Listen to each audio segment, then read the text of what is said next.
নমস্কার বন্ধুরা, সুচরিতাস কিচেনে তোমাদের সবাইকে স্বাগত।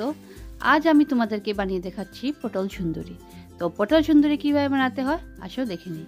তো প্রথমে নিয়ে নিয়েছি আমি, দেখো এখানে পটলকে ভালো করে কেটে নিয়েছি। তারপর একটা পেস্ট বানিয়ে নেব পোস্ত, কাজু বাদাম আর কাঁচা লঙ্কা আর দুধ দিয়ে। এটাকে একটা ভালো করে পেস্ট বানিয়ে নেব। তারপর পটলটাকে একটু হালকা হালকা করে হলুদ আর নুন দিয়ে ভেজে নেব।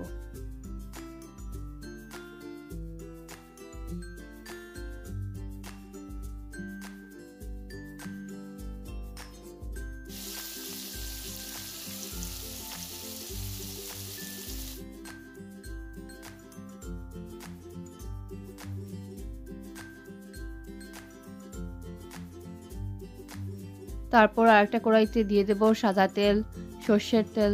দুটো তেল একসাথে দিলে ফ্লেভারটা খুবই ভালো আসে। তারপর একটা বাটিতে সব ধরনের মশলা একসাথে করে মিক্সড করে নেব, যেমন হলুদ গুঁড়ো, জিরে গুঁড়ো, ধনে গুঁড়ো আর লঙ্কা গুঁড়ো একসাথে করে একটা মিক্সড বানিয়ে নেব।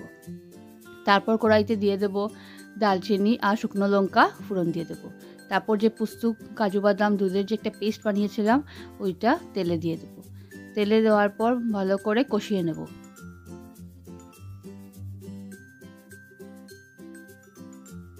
তারপর মশলা ধুয়ে অল্প জল দিয়ে দিয়েছি, না হলে মশলাটা লেগে যাবে কড়াইতে।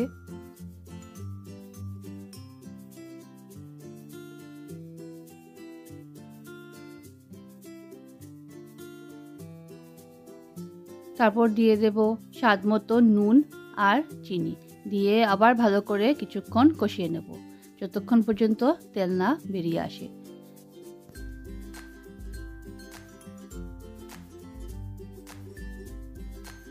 তারপর মশলাটা যে রেডি করে রেখেছিলাম বাটিতে ওইটা দিয়ে দেব, দিয়েও আবার কিছুক্ষণ কষিয়ে নেব।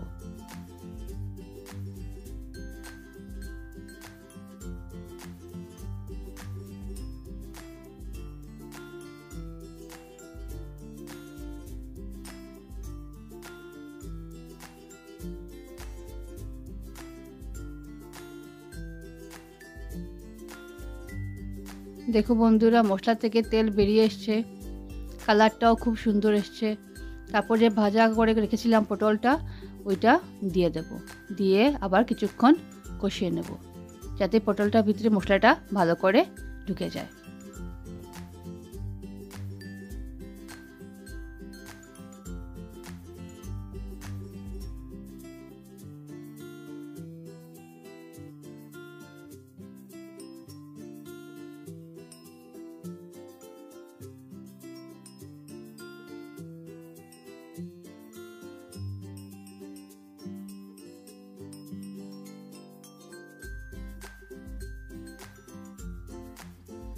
কষানো দেখো বন্ধুরা হয়ে গেছে, তেলও বেরিয়ে এসছে।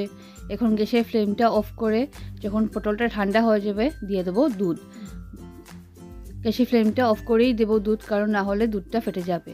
তারপর অল্প জল মিশিয়ে দেব। তোমরা আন্দাজ মতোই জলটা দেবে, যার যেরকম ঝোল পছন্দ। আমি শুকনো শুকনোই রেখেছি।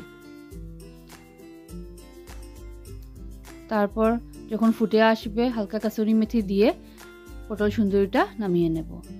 তো দেখো পটল সুন্দরী মোটামুটি হয়ে এসছে। তোমাদের যদি আমার রান্না ভালো লাগে থাকে তো লাইক, শেয়ার, সাবস্ক্রাইব করে দেবে আর কমেন্ট করে জানিও তোমাদের পটল সুন্দরী রান্নাটা কেমন লাগলো। Thank you.